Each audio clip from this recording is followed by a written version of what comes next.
नमस्कार, news point लेकर हाजिर हूं मैं राजीव। दोस्तों, कांग्रेस ने मोदी सरकार के खिलाफ बड़ी रणनीति तैयार कर ली है और इसी के तहत आज कांग्रेस अध्यक्ष मल्लिकार्जुन खड़गे के नेतृत्व में कांग्रेस पदाधिकारियों की एक बड़ी बैठक हुई। वहीं खड़गे कल बिहार दौरे पर जाएंगे और चुनावी रणनीतियों को धार देंगे। इधर महाराष्ट्र में भी बीजेपी के खिलाफ लोग सड़कों पर उतर आए हैं और एक तरफ आपको शायद पता हो कि 90 साल पुराने जैन मंदिर को बिना सुनवाई तोड़े जाने के खिलाफ जैन समाज में भारी नाराजगी कायम हुई और कम से कम 2 लाख लोग बीजेपी के खिलाफ सड़क पर उतर आए। ये महाराष्ट्र की बात कर रहा हूं। और उधर जिस तरह त्रिभाषा फॉर्मूले को लागू करते हुए हिंदी भाषा को अनिवार्य किया गया है, उसमें भी बीजेपी घिर गई है। शिवसेना, कांग्रेस, एनसीपी सब इस पर बीजेपी से जवाब मांग रहे हैं और खास बात यह है कि राज ठाकरे ने इस मामले में उद्धव ठाकरे का साथ दिया है, यानी ठाकरे बंधु फिर एक हो सकते हैं। महाराष्ट्र में बीजेपी के खिलाफ एक और बड़ा मामला बन गया है और मामला यह है कि चुनावों में ईवीएम से धांधली का आरोप विपक्ष तो लगा ही रहा था, लेकिन बीजेपी और चुनाव आयोग इन आरोपों को नहीं मान रहे थे। मगर अभी पुलिस सब इंस्पेक्टर रंजीत कासले ने दावा किया है कि परली में ईवीएम से छेड़छाड़ की गई थी, जिसके लिए उन्हें हटा दिया गया था और बाद में उनके खाते में 10 लाख रुपए जमा कर दिए गए थे। उनके इस खुलासे के बाद उन्हें निलंबित कर दिया गया है। वहीं अब चुनाव आयोग ने एक ट्वीट कर सफाई दी है और उस ट्वीट में चुनाव आयोग ने क्या लिखा है जरा उसको आपको बता देते हैं। ट्वीट में चुनाव आयोग लिख रहा है कि डीईओ और एसएसपी बीड की आधिकारिक रिपोर्ट। बर्खास्त पीएसआई रंजीत कासले महाराष्ट्र विधानसभा चुनाव के दौरान चुनाव ड्यूटी पर नहीं थे। आरोपों का उद्देश्य सार्वजनिक शांति और सौहार्द को भंग करना, लोगों को राज्य के खिलाफ हिंसा के लिए उकसाना है। डीईओ को कासले के खिलाफ कार्रवाई करने का निर्देश दिया गया। ये चुनाव आयोग की प्रेस रिलीज है, जिसे ट्वीट कर उन्होंने बताया है। चुनाव आयोग ने अपनी सफाई तो दे दी है, पेश कर दी है, यह साफ दिखाई दे रहा है, लेकिन इससे ईवीएम में धांधली के सवाल उठने बंद नहीं होंगे दोस्तों। वही सवाल अब बीजेपी भी उठा रही है और उसके सवाल इस बार विपक्ष से नहीं बल्कि सीधे सुप्रीम कोर्ट से हैं। वक्फ कानून आप जानते हैं और इस कानून पर सुनवाई के बाद बीजेपी इस कदर तिलमिलाई हुई है कि उसे सुप्रीम कोर्ट की निष्पक्षता पर भरोसा नहीं है। अब तक उपराष्ट्रपति जगदीप धनखड़ सवाल खड़े कर रहे थे सुप्रीम कोर्ट पर और आर्टिकल 142 पे, यानी 142 अनुच्छेद 142 पे। अब निशिकांत दुबे ने तो सीधे सुप्रीम कोर्ट को देश में धार्मिक लड़ाई छिड़वाने का दोषी बता दिया है। बीजेपी सांसद निशिकांत दुबे का पूरा बयान आपको सुनाऊंगा, लेकिन उससे पहले देखिए कि मल्लिकार्जुन खड़गे ने कैसे बीजेपी की पोल खोली है। मल्लिकार्जुन खड़गे ने आज की बैठक को लेकर एक ट्वीट किया। ट्वीट में क्या कुछ लिखा है जरा वो आपको हम बताते हैं। लिख रहे हैं कि ये महज संयोग नहीं हो सकता कि एक तरफ हमारा एआईसीसी का अहमदाबाद अधिवेशन हो रहा हो और उसके तत्काल बाद ईडी यानी एनफोर्समेंट डायरेक्टरेट की इतनी बड़ी कार्रवाई हो रही हो। मैं यहां आपको याद दिला दूं कि मेरे नेतृत्व में जब रायपुर में कांग्रेस महाधिवेशन हुआ था तो मोदी जी ने वहां भी उसे फेल करने के लिए हमारे नेताओं के ऊपर ईडी सीबीआई को लगाकर रेड कराई। उनकी मंशा थी कि सेशन ना होने पाए, फिर भी यह हुआ। लोकसभा चुनाव के पहले हमारे खाते बंद कर दिए गए फिर भी हमारा संख्या बल जनता ने लोकसभा में 2 गुना कर दिया। हमारी लड़ाई कमजोर नहीं पड़ी। सरकार के वक्फ संशोधन बिल के खिलाफ कांग्रेस पार्टी ने पूरे विपक्ष को एकत्र किया और बिल का विरोध किया। सभी इंडिया दल के लोगों ने साथ दिया। सुप्रीम कोर्ट इस मामले की सुनवाई कर रही है। मुझे खुशी है कि कांग्रेस और विपक्ष के दूसरे दलों ने जिन बिंदुओं को रखा था, सुप्रीम कोर्ट ने उनको महत्व दिया है। खास तौर पर सरकार द्वारा वक्फ बाय यूजर का मुद्दा जानबूझकर वक्फ की संपत्तियों को विवाद में डालने के लिए ही लाया गया है। सुप्रीम कोर्ट इस मामले की सुनवाई अभी कर रही है। हमें पूरा भरोसा है कि हम इस लड़ाई को भी जीतेंगे। इस मामले में सरकार और भाजपा के नेताओं ने अफवाह को फैलाने और आम लोगों को भ्रमित करने में कोई कमी नहीं छोड़ी। हमें लोगों के बीच जाकर उनको अपने पक्ष से अवगत कराना होगा और भाजपा के षड्यंत्र को बेनकाब करना होगा। इसके अलावा देश के सामने कई ज्वलंत मुद्दे हैं जिनको हमें लगातार उठाते रहना है। योजनाबद्ध तरीके से काम जारी रखना है। हम आपके सुझाव भी सुनेंगे और फिर आगे की रणनीति तय करेंगे। ये बात यहां पर कह रहे हैं मल्लिकार्जुन खड़गे। तो कुल मिलाकर कांग्रेस ने रणनीति को धार देना शुरू कर दिया है, जो बीजेपी की बेचैनी का सबब है। और उधर निशिकांत दुबे, जी हां, निशिकांत दुबे का बयान जो है वो कुछ बातों को और साफ करती हैं, स्पष्ट करती हैं, जबकि सीधे हमला बोल रहे हैं सुप्रीम कोर्ट पर। सुनिए जरा उनका बयान।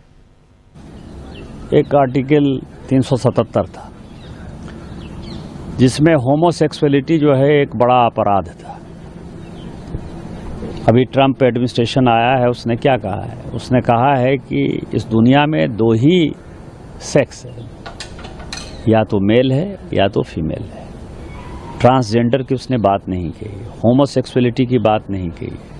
पूरी क्रिश्चियन कम्युनिटी हो, पूरी हिंदू कम्युनिटी हो, पूरी मुस्लिम कम्युनिटी हो, पूरी बुद्ध हो, जैन हो, सिख हो, सभी ये मानते हैं कि होमोसेक्सुअलिटी एक अपराध है।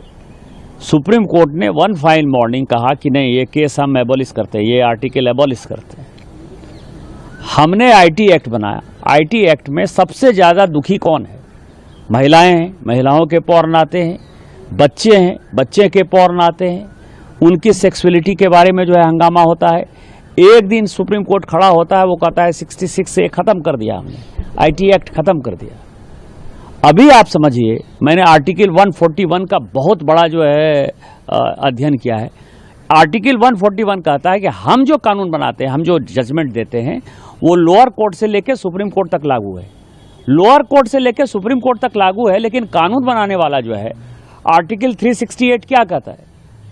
आर्टिकल 368 कहता है कि इस देश के संविधान को, पार्लियामेंट को सभी कानून बनाने का अधिकार है। कानून की व्याख्या करने का अधिकार सुप्रीम कोर्ट का है। वो कह रहा है कि 3 महीने में जो है राष्ट्रपति बता दें कि क्या करना है, 3 महीने में गवर्नर बता दें कि क्या करना है। और उसके बाद आज जो है ये देश राम, कृष्ण, सीता, राधा, द्वादश ज्योतिर्लिंग से लेकर 51 शक्तिपीठ का है। सनातन की परंपरा है, लाखों साल की परंपरा है। आप जब राम मंदिर का विषय होता है तो आप राम मंदिर में कहते हो कि कागज़ दिखाओ, कागज़ दिखाओ। कृष्ण जन्मभूमि का मामला आएगा मथुरा में तो कहोगे कागज़ दिखाओ। आप जब शिव की बात होगी, ज्ञानवापी मस्जिद की बात आएगी, कागज़ दिखाओ। और आज केवल आप मुगलों के आने के बाद जो मस्जिद बने हैं उसके लिए कहते हैं कि आप कागज़ कहाँ से दिखाओ। इस देश में धार्मिक युद्ध भड़काने के लिए केवल और केवल सुप्रीम कोर्ट जिम्मेवार है। सुप्रीम कोर्ट का एकमात्र उद्देश्य है, show me the face will show you the law. Supreme court अपनी सीमा से बाहर जा रहा है। सुप्रीम कोर्ट की सीमा यह है कि भारत का संविधान जिस कानून को बनाया, उस कानून की उसको व्याख्या करनी है। और यदि वो व्याख्या नहीं कर सकती है और सब कुछ के लिए सुप्रीम कोर्ट जाना है, तो इस संसद का कोई मतलब नहीं है, विधानसभा का कोई मतलब नहीं है, उसको बंद कर देना चाहिए। उपराष्ट्रपति तो सुन रहे थे निशिकांत दुबे को। निशिकांत दुबे किस तरह पुराने फैसलों का हवाला देकर देश की शीर्ष अदालत यानी सुप्रीम कोर्ट की साख पर बट्टा लगाने की कोशिश कर रहे हैं। जाहिर है बीजेपी अब हर उस चीज से बिफरी हुई है जो उसकी पोल खोल रहा है। राहुल गांधी तो इसकी सबसे बड़ी मिसाल हैं, जो हमेशा बीजेपी के निशाने पर रहते हैं। और राहुल ने अभी एक बार फिर कहा है कि आरएसएस से वो किसी कीमत पर समझौता नहीं करेंगे। दरअसल संदीप दीक्षित उन्हीं के साथ ही हैं। संदीप दीक्षित के साथ एक चर्चा में राहुल गांधी ने अपने परनाना जवाहरलाल नेहरू के बारे में काफ़ी सारी बातें की हैं, जिसमें संदीप दीक्षित के एक काल्पनिक सवाल पर कि नेहरू जी अगर 5 मिनट यहाँ आएँ तो आप उनसे क्या सलाह लेंगे, इस पर राहुल गांधी ने कहा कि वो मुझसे कहेंगे कि कभी आरएसएस के आगे झुकना नहीं। आइए जरा सुन लेते हैं एक छोटी सी बानगी, इसी चर्चा, इसी बातचीत जिसमें संदीप दीक्षित सवाल कर रहे हैं और राहुल गांधी जवाब दे रहे हैं। जरा सुन लीजिए। If you want to do non-violence resistance, then truth is your only weapon. It's that Arjun story that no matter what you did to Nehru, Mahatma Gandhi, Ambedkar, they were not budging from the truth. That's why they became who they became. So Nehru is the idea of resistance and clarity about the truth and bravery. That's what it is. तो नेहरू जी के बारे में यहाँ बोलते हुए राहुल गांधी का यूं RSS के आगे न झुकना ही बीजेपी को सबसे अधिक खलता है दोस्तों। और उसमें भी नेहरू को तो बार बार बीजेपी लेके आती ही है। और यहाँ अगर चर्चा पूरी की पूरी 32 मिनट 33 मिनट की चर्चा सिर्फ और सिर्फ नेहरू और उनकी आइडियोलॉजी पे हो, भारत की और महात्मा गांधी पे हो, बाबा साहब आम्बेडकर पे हो, तो बीजेपी को कितना ये तमाम बातें जो हैं कितना परेशान करेंगी वो आप समझ सकते हैं। आइए अब चर्चा की शुरुआत करते हैं। आज चर्चा करेंगे कि किस तरह बीजेपी इस समय ऊपर से नीचे तक डरी सहमी हुई है कि वो विपक्ष के साथ साथ अब सुप्रीम कोर्ट को भी निशाने पर ले रही है। अभी आपने सुन लिया निशिकांत दुबे जिस भाषा में, जिस लहजे में सुप्रीम कोर्ट के बारे में कह रहे हैं, क्या आज से कुछ साल पहले ऐसी बातें होती थीं? और अगर अब हो रही हैं तो क्या ये बात दूर तलक जाएगी या जा चुकी है? चर्चा करते हैं। हमारे साथ कुछ वरिष्ठ साथी जुड़े हुए हैं, उन सबसे आपका परिचय करवाता हूं और आगे बढ़ते हैं। जरा स्क्रीन पर देखिए, हमारे 3 वरिष्ठ साथी जुड़े हुए हैं हमारे साथ। अमलेंदु उपाध्याय जी हैं, डॉक्टर राकेश पाठक जी हैं और प्रशांत टंडन जी हैं। आप तीनों का स्वागत इस्तकबाल है। स्वागत इस्तकबाल आप तमाम दोस्त साथी शुभचिंतक आप सबका, जो अब तक जुड़ चुके हैं उनका भी, जो जुड़ने वाले हैं उनका भी। सीधे आना चाहता हूं डॉक्टर राकेश पाठक जी आपके पास। निशिकांत दुबे जी से ही शुरुआत करते हैं। जब से वक्फ बिल पर, वक्फ कानून पर एक मुहर लगी है, रोक की मुहर, उसके बाद से बीजेपी सीधे हमलावर है सुप्रीम कोर्ट पे। और आज अभी आपने सुन लिया बयान, क्या क्या नहीं कह दिया यहां निशिकांत दुबे ने। आप कैसे देखते हैं, आप कहां तक जाएगी ये बात? और सबसे बड़ी चीज कि अगर न्यायपालिका पर इस ढंग से प्रहार होगा तो फिर देश का लोकतंत्र बचेगा कैसे? राजीव जी, निशिकांत दुबे के इस बयान में वो हिस्सा शायद छूट गया है जिसमें उन्होंने कहा है कि देश में जितने तरह चल रहे हैं होंगे उसके लिए सीजेआई संदीप खन्ना जिम्मेदार है, नाम लेकर उन्होंने कहा। शायद थोड़ी देर बाद उसे उस हिस्से को भी सुनवा देंगे। लोकतंत्र तो खतरे में पिछले 10 साल से है। बहुत सारे लोग इसे समझना नहीं चाहते। हम लोग शुरू से कहते आए कि धीरे धीरे करके सबका नंबर आएगा। सुप्रीम कोर्ट का नंबर भी आ चुका था जब एक बार 5 जजों ने कोर्ट के दिल्ली में प्रेस कॉन्फ्रेंस की थी। और उसके बाद अब सिर्फ एक फैसले पर अभी अंतरिम रोक है। और आप देख लीजिए कि पूरा राष्ट्रीय स्वयंसेवक संघ और बीजेपी का सोशल मीडिया, उनका व्हाट्सएप विश्वविद्यालय और वहां से लेकर देश के दूसरे संवैधानिक पद पर, उपराष्ट्रपति के पद पर बैठे हुए व्यक्ति किस तरह सुप्रीम कोर्ट को धमका रहे। क्या आपको लगता है राजीव जी, सीजेआई निशिकांत दुबे के इस बयान को संज्ञान में नहीं लेंगे कि देश में गृह युद्ध के लिए देश के प्रधान न्यायाधीश जिम्मेदार? क्या सुप्रीम कोर्ट इन सारे बयानों को, जो सुप्रीम कोर्ट को खत्म करने की बात कर रहे हैं, उनकी अनदेखी कर देगा?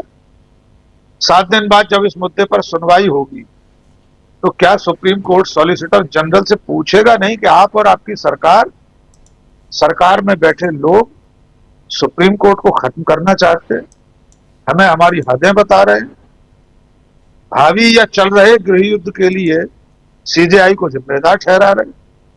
और अगर सुप्रीम कोर्ट इन सब चीजों का संज्ञान नहीं लेता तो राजीव जी, जितने दोषी ये लोग हैं बोलने वाले, उसमें शरीके जुर्म सुप्रीम कोर्ट खुद भी होगा।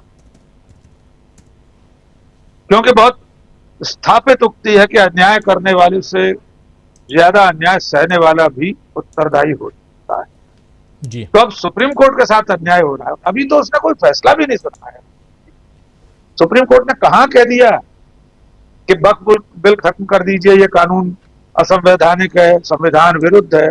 अभी तो कुछ भी नहीं कहा। खुलकर गालियां लिखी जा रही हैं, खुलकर सुप्रीम कोर्ट को बंद करने की धमकियां दी जा रही हैं।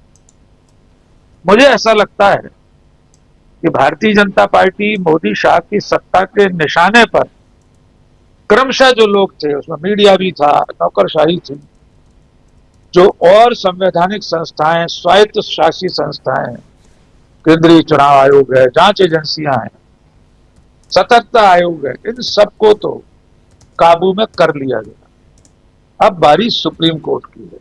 जी।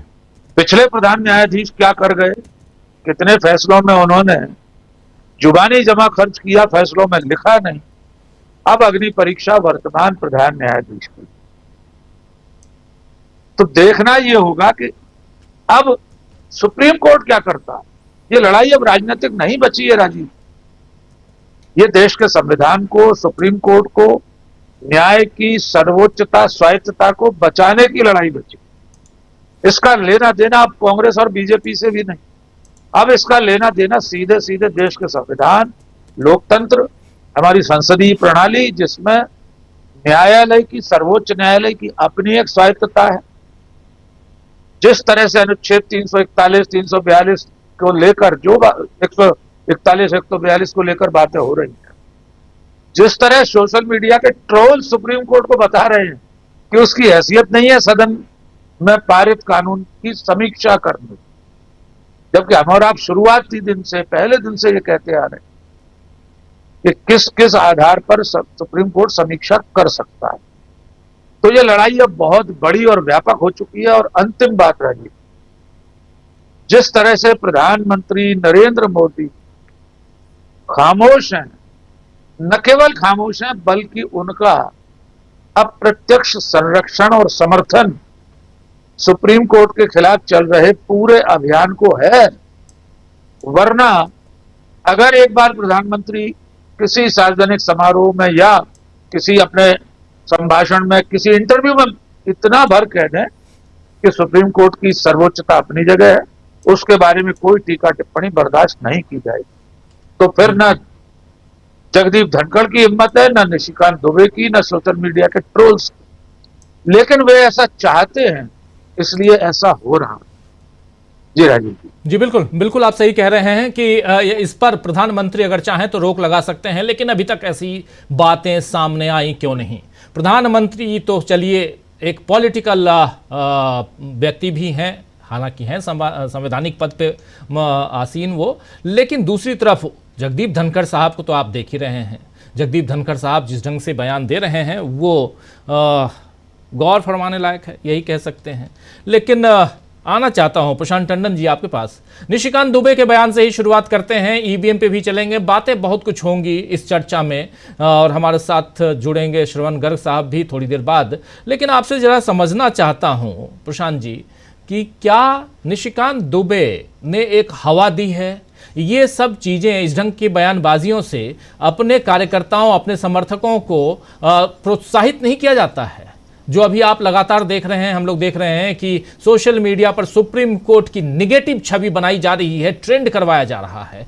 आखिर लोग इस लोकतंत्र में, और खासकर जब हम न्यायपालिका की बात करते हैं जिस पर भरोसा होना चाहिए, उसी भरोसा को बनाए रखने के लिए आर्टिकल 142 है। लेकिन यहां पर तो सीधा सीधा प्रहार है कि धार्मिक रूप से देश के विभाजन में सुप्रीम कोर्ट जिम्मेदार होगा, यह कहा जा रहा है। देखिए, निशिकांत दुबे जी की आप बाइट को पूरा परिप्रेक्ष्य आप देखिए जी। ऐसा नहीं था कि वो किसी कार्यक्रम से निकल रहे हैं और अचानक कोई रिपोर्टर ने माइक उनके मुंह के आगे लगा दिया और उन्होंने आवेश में कुछ कह दिया। ये बहुत सोचा समझा बयान है, सरकार के करीबी एक एजेंसी को बुलाकर दिया गया बयान है और उसका कोई अभी तक खंडन नहीं आया, ना निशिकांत दुबे की तरफ से, ना बीजेपी की तरफ से, ना सरकार की तरफ से। एक मिनट के लिए फर्ज कीजिए कि कांग्रेस के किसी सांसद ने अगर ऐसा बयान दिया होता, तब तक कांग्रेस प्रेसिडेंट का, राहुल गांधी का, कांग्रेस के आधिकारिक हैंडल से, आधिकारिक प्रवक्ताओं की तरफ से ये आ चुका होता कि इनकी निजी राय है।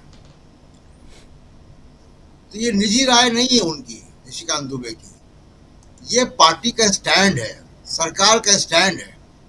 और इसलिए बार बार ये बात आती है और इस बात को क्यों ना हम सच माने। राहुल गांधी अगर कहते हैं कि बीजेपी और नरेंद्र मोदी सरकार संविधान विरोधी है, सुप्रीम कोर्ट की स्वायत्तता और सुप्रीम कोर्ट को अधिकार भारत की संविधान सभा ने दिया है, भारत के संविधान ने दिया है। आर्टिकल 142 जिसकी बहुत तकलीफ उनको हो रही है, वो संविधान ने दिया हुआ है। तो अगर आप संविधान के प्रति इतनी आपके अंदर इसको कहूं कि कंटेम्प्ट है, इतनी अवमानना है संविधान के प्रति, तो क्यों ना कहा जाए कि आप संविधान विरोधी हैं? क्यों ना कहा जाए कि आप डॉक्टर अंबेडकर के विरोधी हैं, जो संविधान के ड्राफ्टिंग कमेटी के चेयरमैन थे। 142 आप चर्चा कर चुके कि 142 पर जब संविधान सभा में बात आई तो इस पर चर्चा नहीं हुई जी। इसको जो का त्यों रख दिया गया कि सुप्रीम कोर्ट तय करेगा अपने अधिकार क्षेत्र के बारे में। और भारत के संविधान में सेपरेशन ऑफ पावर है, कार्यपालिका, विधायिका और न्यायपालिका में। एक निष्पक्ष और स्वतंत्र न्यायपालिका नहीं होगी तो देश का लोकतंत्र 1 मिनट भी नहीं चलेगा। और आप इसी से अंदाज लगाइए कि पिछले कुछ वर्षों में सुप्रीम कोर्ट कमजोर हुआ। ऐसे चीफ जस्टिस आए जो कि रिटायरमेंट के बाद राज्यसभा चले गए, ऐसे चीफ जस्टिस आए जो रिटायरमेंट के बाद गवर्नर बन गए। तो जब ये सुप्रीम कोर्ट में हो रहा था, ऐसे चीफ जस्टिस आए जिन्होंने कहा कि भगवान ने मुझको आदेश दिया ये लिखो जजमेंट जी। ऐसे सुप्रीम कोर्ट की वजह से क्या हो रहा था? हमारा इलेक्शन कमीशन कमजोर हुआ, हमारी बाकी संवैधानिक संस्थाएं कमजोर हुई, पुलिस की मनमानी हुई, मीडिया जो है वो एक जहरीला वेपन बन गया। देश को तोड़ने का काम तो मीडिया का एक बड़ा वर्ग कर रहा है, जो रोज धार्मिक और सांप्रदायिक बहसें चलाता है। तो निशिकांत दुबे लगता है मुझे कि बहुत जिद्दी व्यक्ति हैं। वो बिना जो है सुप्रीम कोर्ट की फटकार खाए और बिना जो है वो कोई ना कोई सजा मिले वो बात नहीं आएंगे जी। और ऐसा वो दुस्साहस कई बार करते रहते हैं, पार्लियामेंट के अंदर भी, पार्लियामेंट के बाहर भी। पार्लियामेंट के अंदर तो चलिए उनको प्रोटेक्शन है, लेकिन पार्लियामेंट के बाहर भी वो करते रहते हैं। दूसरी चीज, सुप्रीम कोर्ट ने अपनी तरफ से क्या किया? निशिकांत दुबे के ही बॉस है नरेंद्र मोदी। नरेंद्र मोदी की सरकार सुप्रीम कोर्ट में गई और ये कहा कि हम कानून के ये हिस्से लागू नहीं करेंगे। सुप्रीम कोर्ट ने कहा ठीक है, हम इसको अपना आदेश बना लेते हैं जी। तो सरकार ने कहा ना कि हम कानून लागू नहीं कर रहे हैं, तो आपको जो कहना आप नरेंद्र मोदी को कहो, अपने प्रधानमंत्री को कहिए। ये वैलिड पॉइंट है, ये वैलिड पॉइंट है। इस पॉइंट पे अभी तक बात नहीं हुई। आप बहुत सही कह रहे हैं प्रशांत जी कि सुप्रीम कोर्ट ने पहले दिन, दोस्तों आप लोगों को याद होगा जब हम लोग लाइव भी कर रहे थे, जब सुप्रीम कोर्ट ने ये कहा पहले दिन कि हम अंतरिम आदेश पारित करने जा रहे हैं। आदेश उन्होंने क्या क्या पारित करने जा रहे हैं उसमें 3 पॉइंट उन्होंने बताया, जिसमें वक्फ बाय यूजर का मामला था, कलेक्टर का मामला था और वक्फ बोर्ड और वक्फ काउंसिल की बात थी। इन तीनों को स्टे, इन तीनों पर रोक की बात थी। और यहीं पर सॉलिसिटर जनरल तुषार मेहता ने कहा था कि मिलॉर्ड मुझे थोड़ा समय दीजिए और इस पर हम कुछ बात करना चाहते हैं। दूसरे दिन लगभग 35 मिनट चर्चा हुई और इसमें फाइनली जब सुप्रीम कोर्ट ने ऑर्डर लिखा, अंतरिम ऑर्डर, तो उस ऑर्डर में ये लिखा कि सरकार ने कहा है कि अगली सुनवाई तक हम इन तीनों पॉइंट्स पे आगे कोई कार्रवाई नहीं करेंगे। यानी सरकार ने मान लिया कि मिलॉर्ड आप जो स्टे लगाने जा रहे हैं उसको हम पहले ही से नतमस्तक होके मान रहे हैं। यही तो बात है प्रशांत जी, बिल्कुल यही बात है। अब इस चीज को घुमा फिरा कर दूसरे ढंग से बताया जा रहा है और उसके बाद दोषी ठहराया जा रहा है सुप्रीम कोर्ट को। सुप्रीम कोर्ट के सामने तो आप हाथ जोड़ के कह रहे हैं कि मिलॉर्ड मैं मान रहा हूं, बिल्कुल आप जो कह रहे हैं हम मान रहे हैं, आप नोट कर लीजिए, रिकॉर्ड पे ले लीजिए, रिकॉर्डेड है, रिकॉर्ड पे है, ये लिखित है। तो अब क्या निशिकांत दुबे मोदी जी से कहेंगे कि सॉलिसिटर जनरल को कहें कि वो अपने शब्द वापस ले ले 5 तारीख को जब हियरिंग होगी? तो अगर देश में दंगे फसाद किसका आरोप लगा रहे हैं कि देश गृह युद्ध हो रहा है, तो गृह युद्ध का जिम्मेदार कौन है? सरकार ने सुप्रीम कोर्ट में कहा ना कि हम कानून लागू नहीं करेंगे, सुप्रीम कोर्ट ने कहा ठीक है, ये सुप्रीम कोर्ट ने कहा। तो और दूसरी बात कि निशिकांत दुबे, बड़ी शर्म की बात है कि एक सांसद जो कई बार के सांसद हैं, उन्होंने भारत का संविधान नहीं पढ़ा। उनको ये नहीं मालूम है कि 368 में संसद को संविधान को बदलने की पावर है, लेकिन वो पावर, वो अधिकार अनिश्चित अधिकार नहीं है, ब्लैंकेट पावर नहीं है। वो ये नहीं कहता है आर्टिकल 368 की आपके पास अगर मेजॉरिटी है तो आप इस देश को हिंदू राष्ट्र घोषित कर दो। एक बेसिक स्ट्रक्चर है, उस बेसिक स्ट्रक्चर से सब छेड़छाड़ नहीं हो सकती। बिल्कुल। तो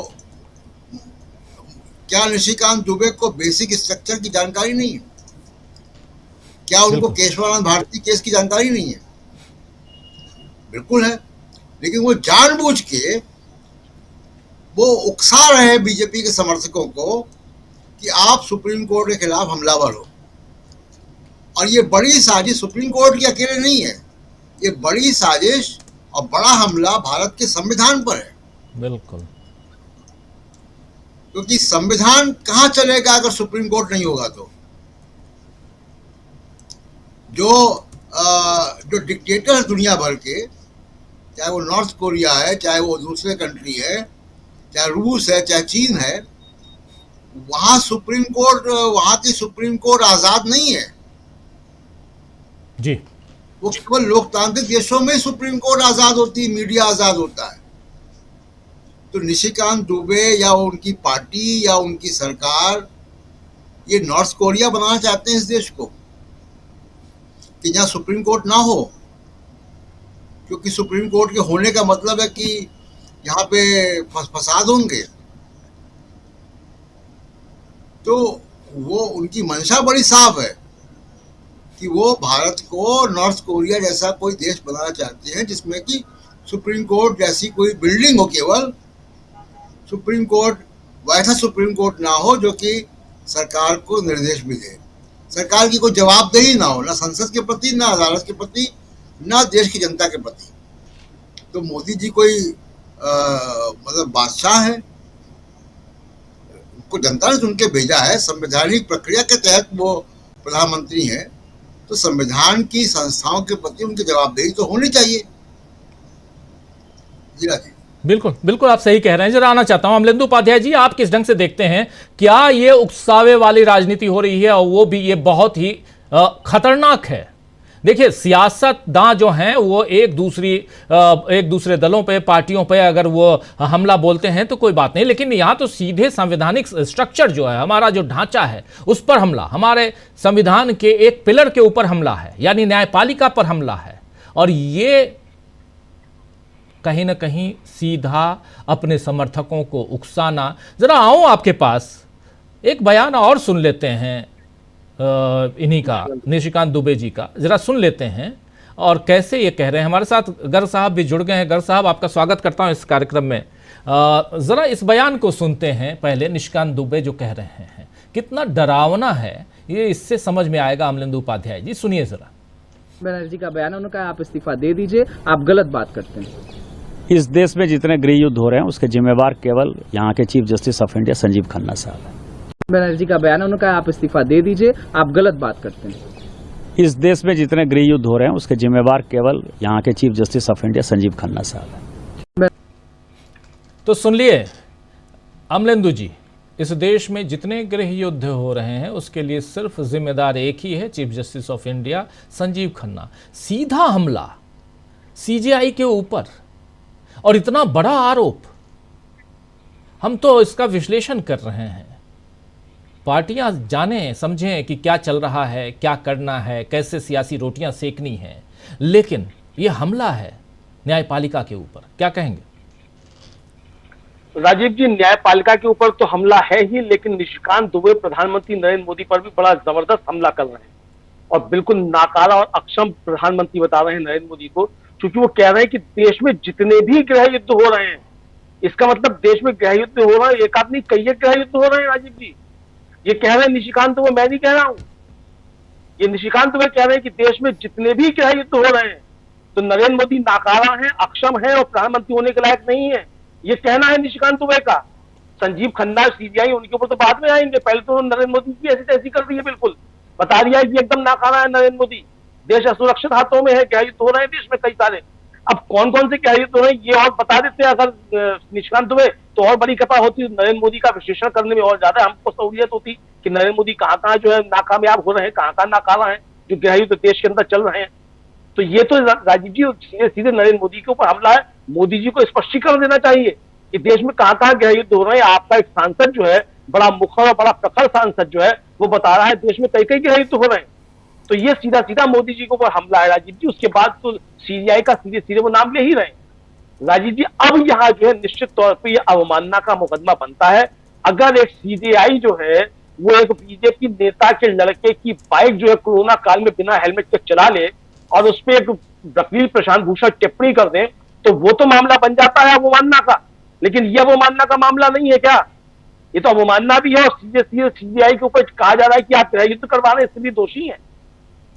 यानी अगर सरकार के पास ताकत तो सीबीआई पे एफआईआर दर्ज कराने की, तो एफआईआर दर्ज करा दी निशिकांत दुबे, तो पकड़वा के जेल में भिजवा दे सीबीआई संजीव खन्ना को, गृह युद्ध भड़का रहे हैं संजीव खन्ना। तो ये राजीव जी देश को जिस तरफ ले जाने की कोशिशें हो रही हैं, ये निश्चित तौर पर बहुत खतरनाक है। और मुझे लगता है कि जो है ये तैयारियां इसी तरफ है कि अब देश में किसी तरीके से, अभी तक बातें करती जाती है, इन लोगों को इमरजेंसी से बड़ा प्यार है। जून आने वाला है राजीव जी, महीने भर के बाद आ जाएगा, 1.5 महीने के बाद 26 जून जो है, 25 जून, उसको हमेशा याद करती है इमरजेंसी को। तो ये अब इमरजेंसी की तरफ बढ़ रहे हैं क्या धीरे धीरे? यही लग रहा है, क्योंकि ये गृह युद्ध की बातें भी कर रहे हैं निशिकांत दुबे, गृह युद्ध हो रहे हैं। इमरजेंसी लगने के हालात जब पैदा होते हैं तो फिर गृह युद्ध भी है कि इस तरह के हालात हो। यहाँ तो राजीव जी इनके बयान को लेकर यूएन जो वो हस्तक्षेप कर सकता है। सूडान में गृह युद्ध चल रहा है, वहां यूएन हस्तक्षेप कर रहा है रोज, उसकी वजह वहां मानवाधिकार जो है बोलकर तर्क, वो रोज जो बयान जारी करते हैं सूडान में कितना नुकसान हुआ है, कैसे वहां जनहानि हो रही है। तो ये तो खुद आमंत्रित कर रहे हैं विदेशी ताकतों को कि आइए भारत के अंदर हस्तक्षेप कीजिए, क्योंकि भारत में गृह युद्ध चल रहा है। मुझे लगता है कि पहले अमित शाह जी जो है देश के गृह मंत्री हैं, वो देश के सामने आए और बताएं कि निशिकांत दुबे ने जो कहा है कि गृह युद्ध चल रहे हैं, इस पे पहले वो अपनी बात करें। बाकी ये बहुत खतरनाक है, सीधे सीधे सुप्रीम कोर्ट के ऊपर हमला। और ये हमला इसलिए है ताकि किसी भी तरीके से जनता के अंदर जो है वो सुप्रीम कोर्ट को लेकर एक अनास्था पैदा हो और भारतीय जनता पार्टी का काम हो जाए। दूसरी बात राजीव जी ये है कि हमने वक्फ बोर्ड पर जो बहस चल रही थी उसकी बातचीत की, और महत्वपूर्ण बात यहाँ ये है कि आपका वकील जाता है, पहले तो वो जाके कैविएट दाखिल करता है। कैविएट जब दाखिल की, इसका मतलब आपको जितनी याचिकाएं थी सबकी कॉपी आपको मिल गई। आपको समय मिला कि आप जाकर अपनी बात रखें वहां जाकर। आपका वकील पहुंचता है तो वो कहता है कि साहब अभी इन मसलों पर बातचीत मत कीजिए, जो आप सवाल पूछ रहे हैं मुझको अपनी बात रख लेने दीजिए। बात भी रख लेता है अपनी। और जब इंटरिम आदेश पारित होने जाता है, वो कहते हैं मैं ऑर्डर लिखाने जा रहा हूँ सीबीआई, उस समय फिर क्या कहते हैं कि साहब अभी रुक जाइए, हमको उस पर कुछ बात करनी है और कल हमसे बात करते हैं। फिर 7 दिन का समय मांग लेता है आपका वकील कि 7 दिन में कोई पहाड़ नहीं टूट पड़ेगा, सरकार चाहे तो उसी कर ली।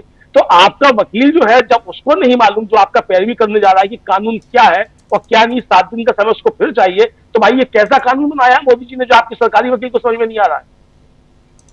इसका मतलब लोचा ही लोचा है इसमें। तो ये सारी बातें राजीव जी साफ साफ इशारा कर रही है कि सरकार जो है, और जिस तरीके से संवैधानिक पदों पर बैठे हुए खासतौर से उपराष्ट्रपति की तरफ से बातें आ रही हैं, ये साफ तौर पर इशारा कर रही है कि ये वास्तव में देश के अंदर गृह युद्ध चाहते हैं राजीव जी। जी, लेकिन नरेंद्र मोदी जी नाराज हो सकते हैं कि मेरे रहते हुए किसी और को ये क्रेडिट क्यों दिया जा रहा है। खैर चलिए, आना चाहता हूं गर साहब आपके पास। सप्ताह बीत गया गर साहब, और सबसे बड़ी चीज की वक्फ बिल जो वक्फ कानून बन चुका है उस पर गहमा गहमी, और उस पर एक छोटा सा आदेश वो भी सरकार के की तरफ से ही लिखवाते हुए सुप्रीम कोर्ट से, और सुप्रीम कोर्ट को घेरने की ज़बरदस्त, और उसमें भी अभी आपने बयान सुन लिया। इनसे पहले भी ये तो बयान लास्ट में 2 लाइन का बयान सुनाया था, इससे पहले भी बयान आपने सुना। निशिकांत दुबे हमलावर, और निशिकांत दुबे जैसे नेता अगर ऐसी बातें करते हैं तो इसके क्या मायने रखे जाए, देखे जाए, और क्या अब न्यायपालिका, क्योंकि ये बात थोड़ा सा मैं चाहता हूं, चूंकि आप हैं और विश्लेषण आपके जरिए समझना चाहता हूं कि क्या न्यायपालिका जो है उसको अब कटघरे में खड़ा करने की कोशिश हो रही है, और क्या यहाँ पर एक दूसरी दिशा हमको दिखाई देने वाली है सियासत की, जहां लड़ाई अब न्यायपालिका के ऊपर प्रहार करके होगी? कैसे देखा जाए? क्योंकि ये बयान जितने भी आ रहे हैं 3 दिनों से, आप देखिए बयान बहुत ही दुर्भाग्यपूर्ण है। राजीव जी, मैं एक तो निवेदन ये करना चाहता हूं कि निशिकांत दुबे के बयान को या बाइट को दिखाना नहीं चाहिए, क्योंकि हम एक ऐसे बयान का ग्लोरिफिकेशन कर रहे हैं। वो चाहते ही हैं कि आप उसको दिखाएं बार बार, जिससे कि देश में एक माहौल ऐसा बने, वायलेंस बने, लोग एजिटेट हो। हम उनके बयान पर चर्चा कर सकते हैं कि वो एक ऑर्डिनरी डोडा के सांसद हैं, और बीजेपी का एक ऑर्डिनरी सांसद जो कि मंत्री भी नहीं है, वो संसद के बाहर भी और संसद के अंदर भी किस तरह से जहर उगलता है। हम उसको अगर उनकी बाइट को दिखा के उसको उस पर चर्चा करते हैं तो हमको लगता है कि जो बीजेपी चाहती है या जो इस तरह की ताकतें चाहती है वो उनका काम पूरा हो रहा है। तो मेरा एक निवेदन है, आप उचित समझे तो उस पर। नहीं, बिल्कुल बिल्कुल सही आप कह रहे हैं, गर्ग साहब बिल्कुल सही कह रहे हैं, बिल्कुल सही। मैं इसमें गहरा षड्यंत्र देख रहा हूं राजीव जी, और गहरा षड्यंत्र ये है कि इतने बड़े घटनाक्रम पर प्रधानमंत्री चुप है और कुछ दूसरे लोग बोल रहे हैं। देश में गृह युद्ध चल रहा है जगह जगह, उस पर गृह मंत्री नहीं कह रहा है, एक पार्टी का सांसद कह रहा है।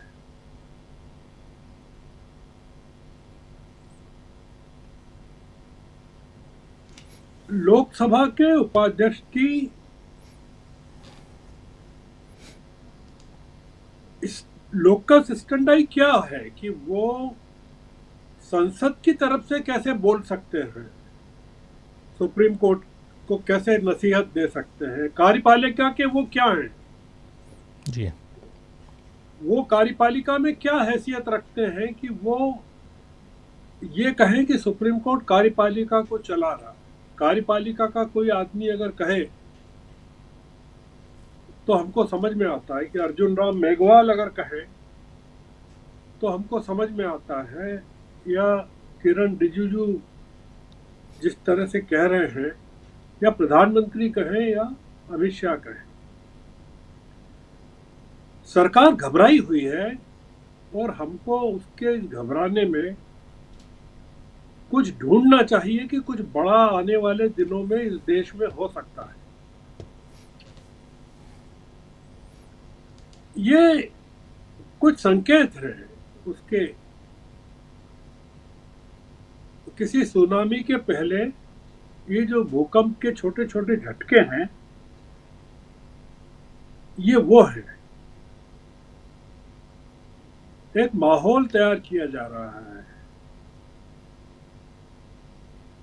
और उस माहौल में निशाने पर सीजेआई खन्ना भी है, राहुल गांधी भी है, कांग्रेस भी है और तमाम विपक्षी दल भी है। तो ये जो वो कह रहे हैं, निशिकांत दुबे जो कह रहे हैं, या उसका संकेत ये है कि इस समय अगर आप देखें कि किस तरह की आवाजें उठ रही हैं, दक्षिण से क्या हो रहा है, कोई चर्चा नहीं करता इस समय कि दक्षिण में क्या हो रहा है। स्टालिन कैसे ललकार रहे हुकूमत को, या ममता बनर्जी ने क्या कहा अमित शाह के बारे में या गृह मंत्री के बारे में क्या कहा।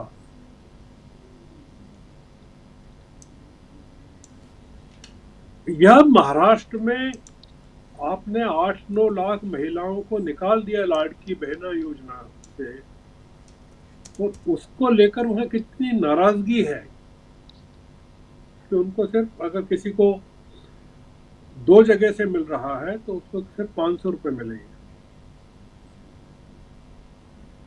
एक नाराजगी भारतीय जनता पार्टी शासित राज्यों में किस तरह की बढ़ रही है।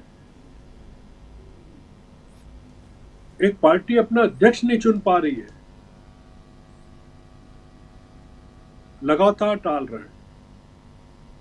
अब कह रहे हैं कि अगले महीने तक चुनाव कंप्लीट करवा लिए जाए।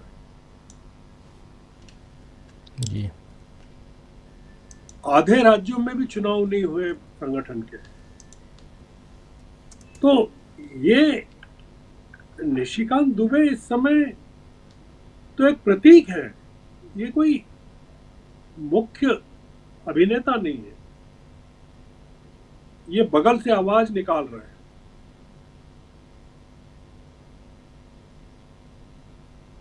जो असली इसके आर्किटेक्ट्स हैं, जो इन चीजों को बढ़ावा दे रहे हैं, मतलब जब निशिकांत दुबे कहते हैं कि देश में जगह जगह जो गृह युद्ध चल रहे हैं उसके लिए जिम्मेदार मुख्य न्यायाधीश संजीव खन्ना है, तो वो ये बता रहे हैं कि लोग अगर आगे चलकर ये देखें कि देश में गृह युद्ध हो गया है या देश गृह युद्ध की तरफ जा रहा है, तो उनको अपने निशाने पर संजीव खन्ना को लेना चाहिए। यानी कि परिस्थितियां कोई और पैदा करेगा, उसके लिए तलवार किसी और के सिर पे लटकाई जाएगी।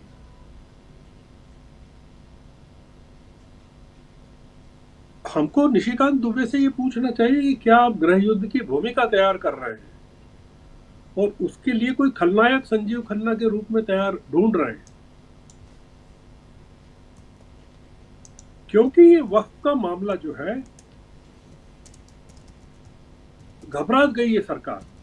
पूछा जा रहा है कि प्रधानमंत्री सऊदी अरब क्यों जा रहे हैं, किस काम से जा रहे हैं, वो वहां की यात्रा किस लिए जा रहे हैं।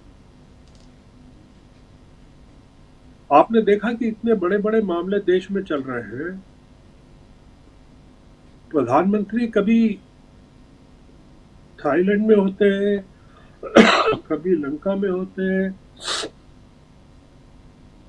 बांग्लादेश में एक हिंदू की हत्या को लेकर बवाल मच जाता है, पूरे का पूरा विदेश मंत्रालय हिल जाता है, और देश में इतनी बड़ी बड़ी घटनाएं हो रही है, उसको लेकर कोई हलचल नहीं हो रही है। तो हमको क्या लगता है राजीव जी की कुछ अजीब सा चल रहा है, और उसमें आप पाएंगे कि अचानक से धनखड़ साहब पैदा हो जाते हैं जिनका कोई लेना देना नहीं है। वो कानूनविद है, सुप्रीम कोर्ट के लॉयर रहे हैं, उनको बहुत अच्छा नॉलेज है 142 पर बात करने का, 141 पर बात करने का जी। पर वो एग्जीक्यूटिव नहीं है, वो राज्यसभा के प्रिसाइडिंग ऑफिसर है। तो ये जो चल रहा है राजीव जी, ये हमको लगता है कि देश के नागरिकों को हमको आगाह करना चाहिए कि ये जो निशिकांत दुबे हैं, इस तरह के बयान अब और आने वाले हैं जी। एक माहौल तैयार किया जाएगा देश में न्यायपालिका के खिलाफ, क्योंकि जब अयोध्या पर फैसला आता है, चंद्रचूड़ देते हैं, तो उसका स्वागत किया जाता है और वो भगवान से पूछकर फैसला देते हैं जी। वो जो चीफ जस्टिस होता है, वो निशिकांत दुबे उसका सम्मान करते हैं। संजीव खन्ना का नहीं करेंगे। आने वाले चीफ जस्टिस गवई, उनके कुछ फैसले ऐसे रहे हैं कि जिनका सरकार कभी हजम नहीं कर सकती। तो बहस हमको शायद इन चीजों पर, उन खतरों पर करना चाहिए जो हम देख रहे हैं, हमको लग रहा है कि कुछ हो रहा है। और जैसे नोटबंदी अचानक से आ गई या लॉकडाउन हो गया अचानक से, कुछ वैसा माहौल बनाया जा रहा है आपातकाल जैसा जी, कि हमको अचानक से रात को जब सोकर उठेंगे तब, या रात को सोने के पहले कुछ पता चलेगा कि प्रधानमंत्री राष्ट्र के नाम कोई संदेश प्रसारित करने वाले हैं।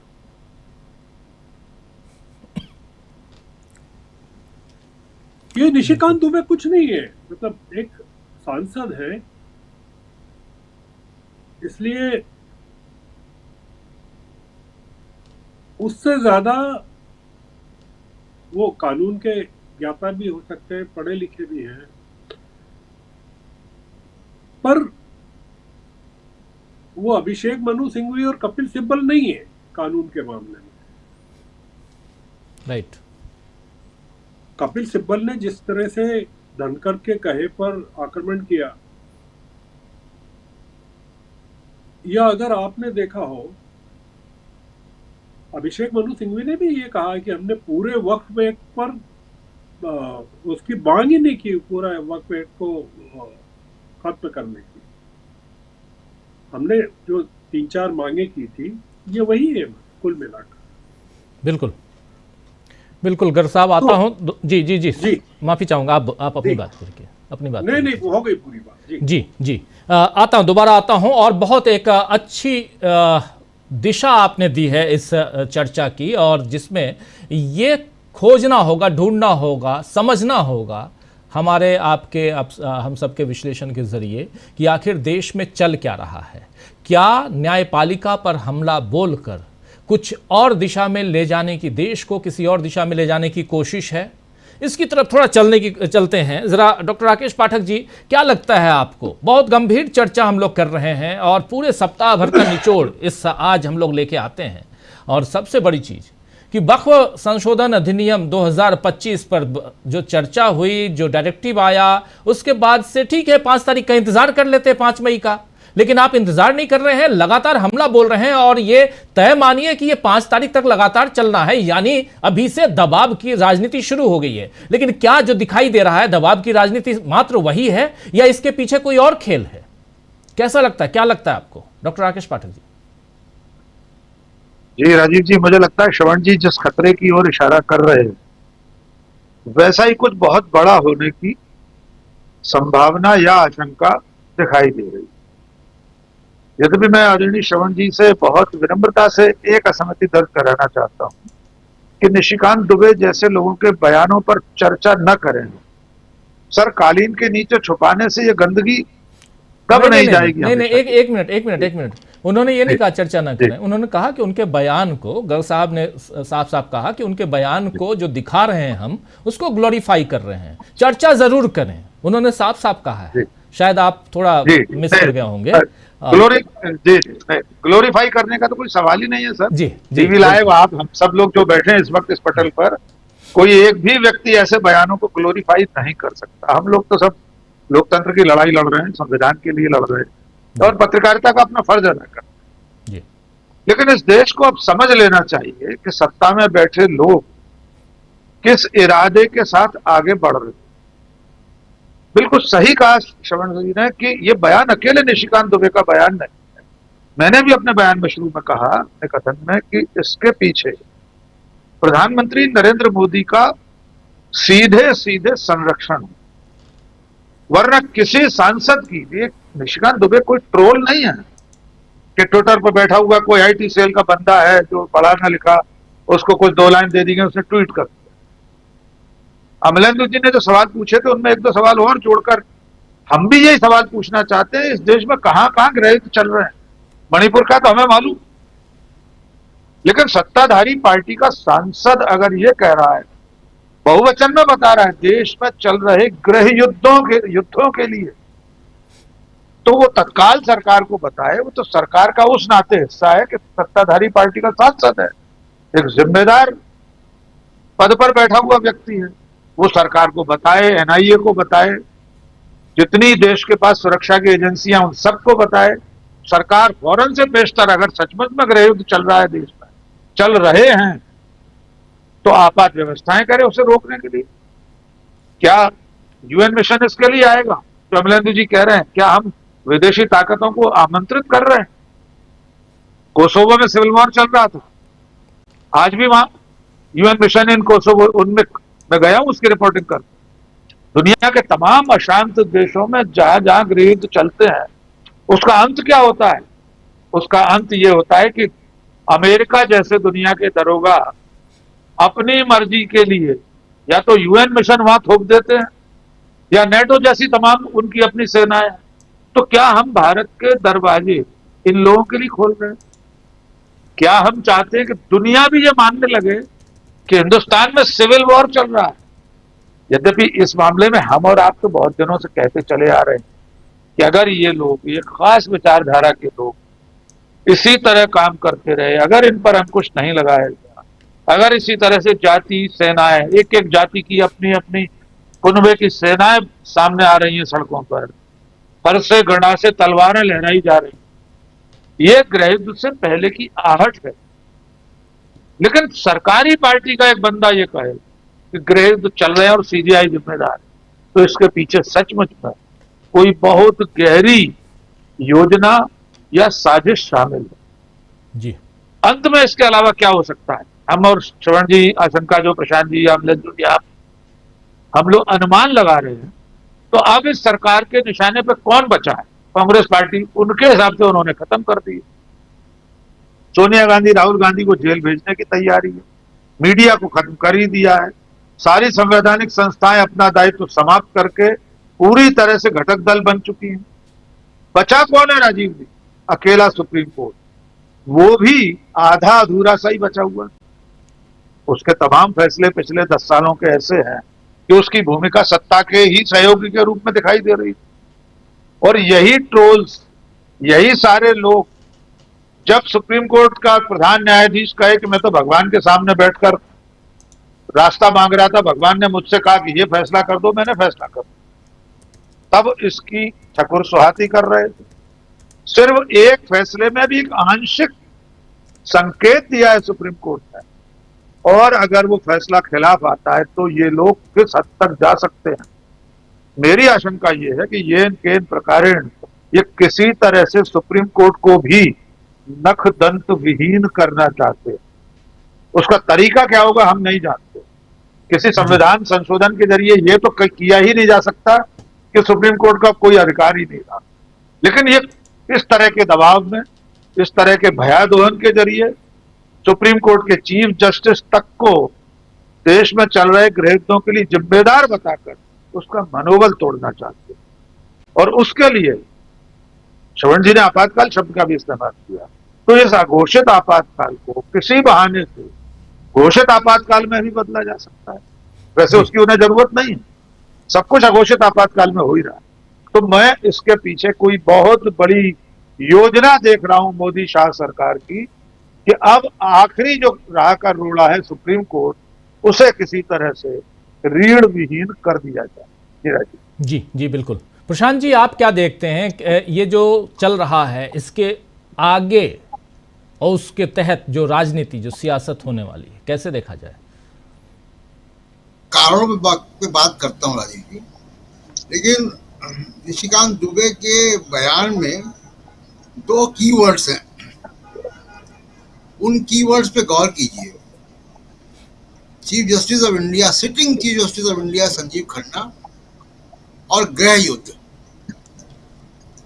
ये 2 शब्द हैं, इस तरफ इशारा है और ये खुले तौर पे धमकी है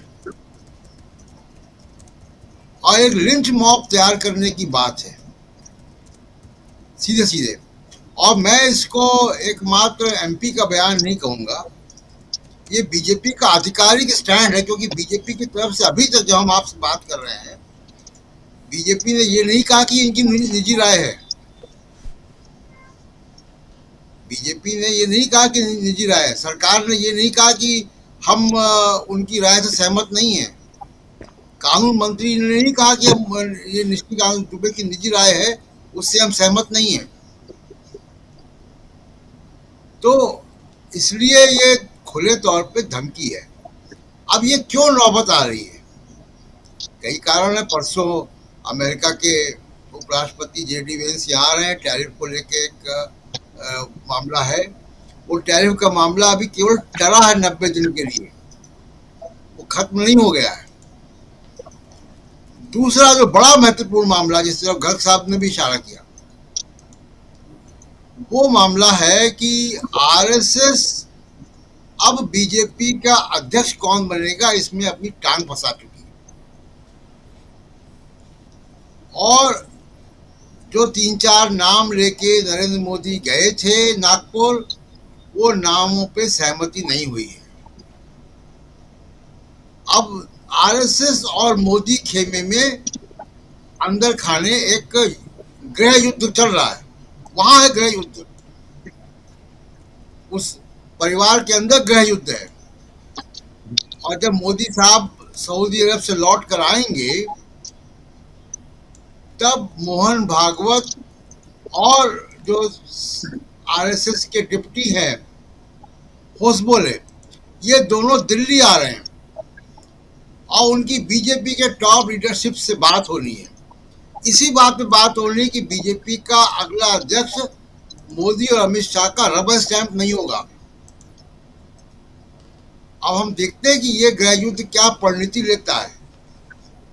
ये जो संघ परिवार के अंदर जो गृह युद्ध चल रहा है, तो ये सब चीजें हैं बहुत सारी जो जिसकी वजह से ध्यान जो है भटकाने की बातें हो रही हैं और इनको खास कर कहा गया। जहां तक धनखड़ जी का सवाल है, देखिए मैं उनके बयान को बहुत गंभीरता से ले लेता हूँ, क्योंकि उपराष्ट्रपति एक डेकोरेटिव पोस्ट है, वो ड्राइंग रूम में रखा हुआ गुलदस्ता है। एक राज्यसभा के पीठासीन अधिकारी का काम छोड़ दें आप, तो उपराष्ट्रपति के पास कोई काम नहीं है। किसी बिल में वो दस्तखत नहीं करता है, किसी भी बड़े फैसले में उसकी कोई भूमिका नहीं है। वो केवल और केवल उद्घाटन शिलान्यास का काम करते हैं।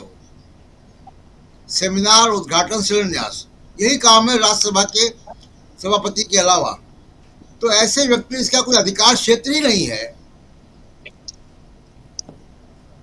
उनके बारे में वो कुछ भी कहते रहे, वो अपनी पद की गरिमा को ही जो है वो धूमिल कर रहे हैं, क्योंकि उनके कहने का कोई मतलब नहीं है। निशिकांत दुबे के कहने का मतलब है, क्योंकि मेंबर ऑफ पार्लियामेंट है वो और रूलिंग पार्टी के मेंबर हैं, रूलिंग पार्टी के मेंबर ऑफ पार्लियामेंट है। जगदीप धनखड़ तो गुलदस्ता है, उनके पास तो कोई ऐसा लोकल स्टैंड ही नहीं, जैसा गर्ग साहब कह रहे थे। जी राजीव, बिल्कुल बिल्कुल। जरा आना चाहता हूँ फिर से गर्ग साहब आपके पास। हमारे तमाम साथियों की बात आप सुन ही रहे थे, जरा आपसे भी समझना चाहता हूँ, जो अभी आपने अपने पहले उसमें विश्लेषण में बताया कि ये कुछ और भी है। क्या कुछ आपको लगता है, क्योंकि देश की सियासत, यूपीए, माफ़ी चाहूँगा, एनडीए की सरकार और ये सरकार कैसे है, कहाँ तक अटकी पड़ी है, वक्फ बिल के बाद उधर बिहार में चुनाव हैं, बहुत कुछ हैं, अलग अलग डॉट्स को देखा जाए तो। लेकिन उसमें अब सुप्रीम कोर्ट भी है और उस पर प्रहार भी है। क्या कोई आने वाला तूफान है जिसका आप जिक्र कर रहे थे? थोड़ा और इसको ओपन करने की कोशिश कीजिए। देखिए, मैं कोई भविष्यवक्ता तो नहीं हूं, पर मैं जो आप देखें एक चीज राजीव जी की, ये सरकार जब चुनाव लड़ रही थी, सरकार बनने के लिए बीजेपी जब चुनाव लड़ रही थी, हमको उस पर चर्चा करनी पड़ेगी कि इसका मूल कहाँ है, निशिकांत दुबे का मूल कहाँ है। निशिकांत दुबे जो कह रहे हैं, उसकी आत्मा कहाँ है, उसका जिस्म कहाँ है। ये लोग संविधान बदलना चाहते थे। अगर आपको ध्यान हो ज्योति मिर्धा का बयान, हेगड़े का बयान, अयोध्या में जिन्होंने चुनाव लड़ा लल्लू सिंह का बयान, इनकी एक ही आवाज थी कि हमको 400 सीटें इसलिए चाहिए कि हमको संविधान बदलना है। जब आप ये कहते हैं कि निशिकांत दुबे का बयान इंस्टिगेटेड है, किसी ने कहा है, किसी के इशारे पर है, तो हमको ये भी मानना चाहिए कि वो लोग जो कह रहे थे वो भी किसी के इशारे पर था या कमरों की चर्चा के आधार पर था। तो बुनियाद ये है कि संजीव खन्ना पर आक्रमण का मतलब ये है, बुनियाद में ये है कि जब तक ये संविधान रहेगा, 142 रहेगा। न्यूक्लियर मिसाइल शब्द का इस्तेमाल किया धनखड़ साहब ने जी, और मेरे को आश्चर्य नहीं है, मतलब थोड़ा आश्चर्य भी है कि टाइम्स ऑफ इंडिया का जो एडिटोरियल है, बहुत ही उसकी तारीफ की जानी चाहिए। जो धनखड़ साहब के बयान पर टाइम्स ऑफ इंडिया ने लिखा, टाइम्स ऑफ इंडिया से उम्मीद नहीं थी कि वो इस तरह का एडिट लिखेगा, पर उन्होंने लिखा हिम्मत करके। तो ये जो निशिकांत कह रहे हैं या धनखड़ जो कह रहे हैं कि ये सरकार को या देश को सुप्रीम कोर्ट चला रही है, तो डेमोक्रेसी क्या है, कहाँ है? तो जो लोग डेमोक्रेसी को खत्म करना चाहते हैं वो डेमोक्रेसी बचाने की बात कर रहे हैं। यानी धनखड़ साहब डेमोक्रेसी के नाम पर सुप्रीम कोर्ट पर हमला करना चाहते हैं, जबकि आरोप यह है कि सरकार डेमोक्रेसी को खत्म करना चाहती है। तो मैं, आप जो पूछ रहे हैं सवाल, उसके मूल में मैं ये कह सकता हूं, अंदेशा है कि सरकार के पास जो संख्या है और जेडीयू का और ये तेलुगु देशम का जो समर्थन है अभी, ये अगले चुनाव तक कायम रहेगा कि नहीं पता नहीं। जो दो आशंकाएं व्यक्त की जा रही हैं देश में इस समय, वो एक ये है कि पोलराइजेशन को इतना बढ़ा दिया जाए। आपने देखा कि वन नेशन वन पोल की जो चर्चा है इस समय सबसे ज्यादा चल रही है। बीजेपी की बैठक में अभी इसी पर चर्चा हुई है। जो मैंने पिछली बार कहा था आपसे, अभी पिछले सेशन में मैंने कहा कि किसी दिन रात को 8 बजे प्रधानमंत्री घोषणा करें जी, तो किसी दिन आपको पता चल सकता है कि पूरे देश में चुनाव करवाए जा रहे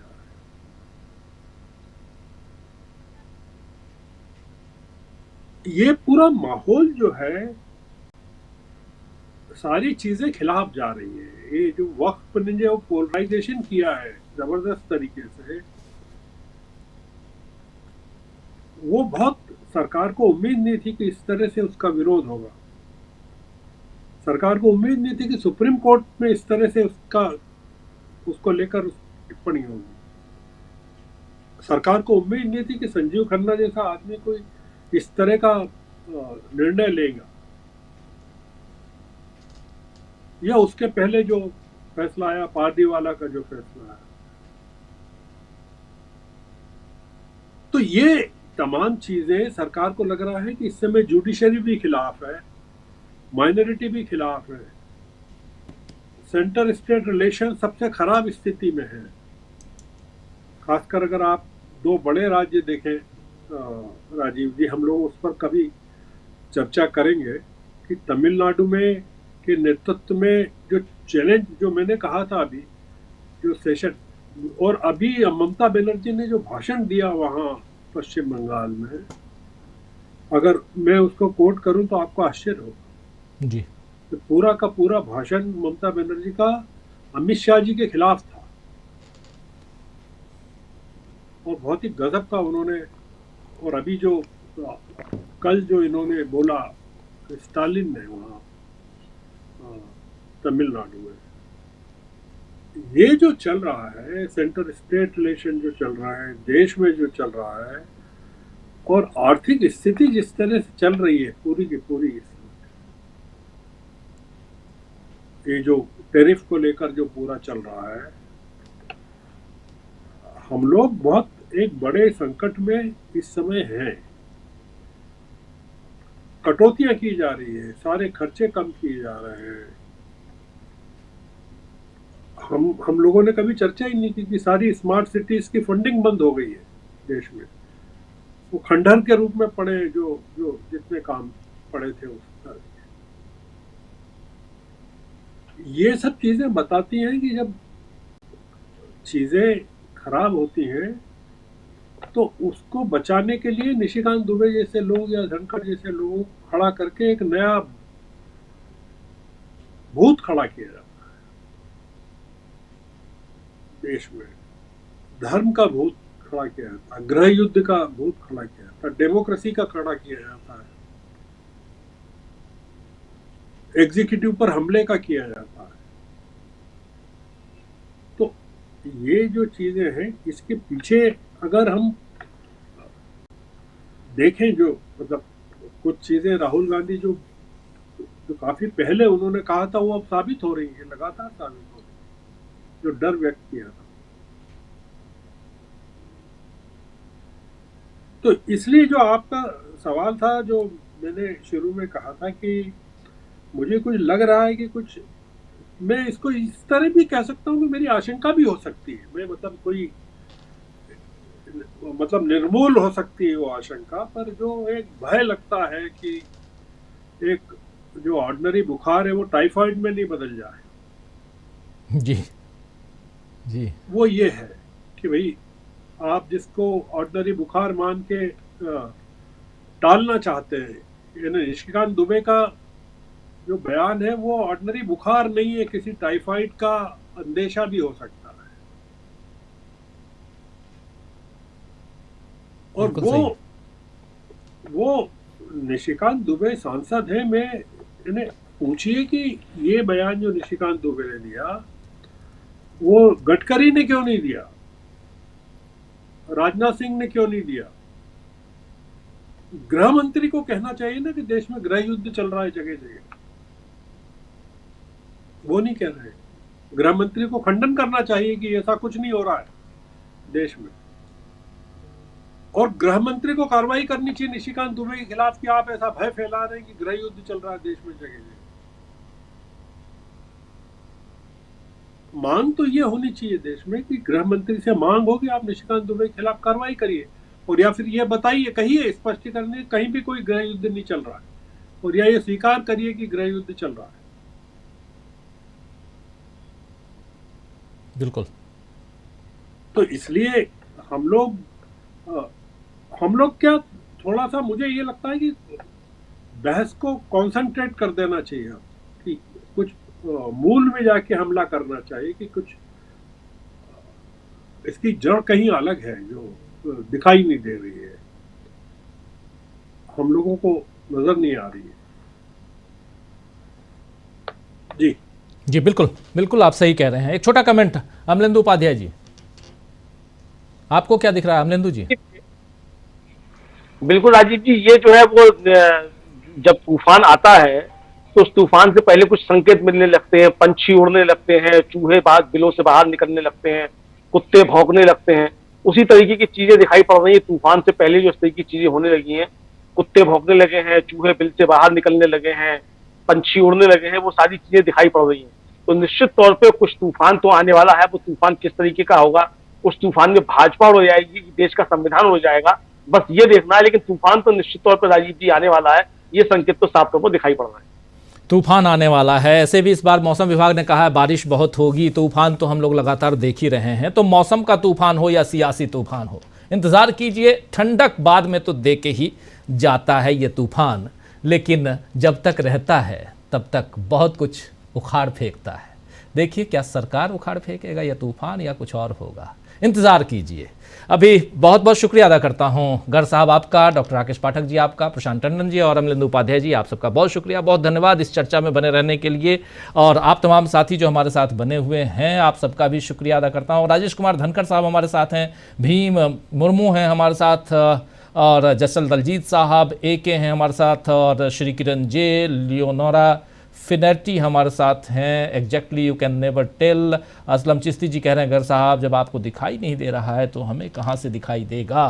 बिल्कुल सही। ज्योति जी भी हैं हमारे साथ और राजेश कुमार जी, महावीर चंद नाहर साहब हैं और ऐसे ही मोमिन खान साहब बने हुए हैं और सुधीर जोशी जी, शिव कुमार पारीक, मोहम्मद आफ्ताब आलम। तमाम साथियों, इस कार्यक्रम को अब यहीं समाप्त करने की इजाज़त चाहता हूं। कल शाम 7 बजे फिर हाजिर होऊंगा कुछ ऐसी खबरों के साथ, कुछ ऐसे ही पैनलिस्ट दोस्तों के साथ, और आप सबका हमेशा की तरह इंतज़ार रहेगा। तो जुड़े रहिए हमारे साथ और देखते रहिए DV लाइव। नमस्कार, गुड नाइट, शुभ रात्रि, शब बखैर।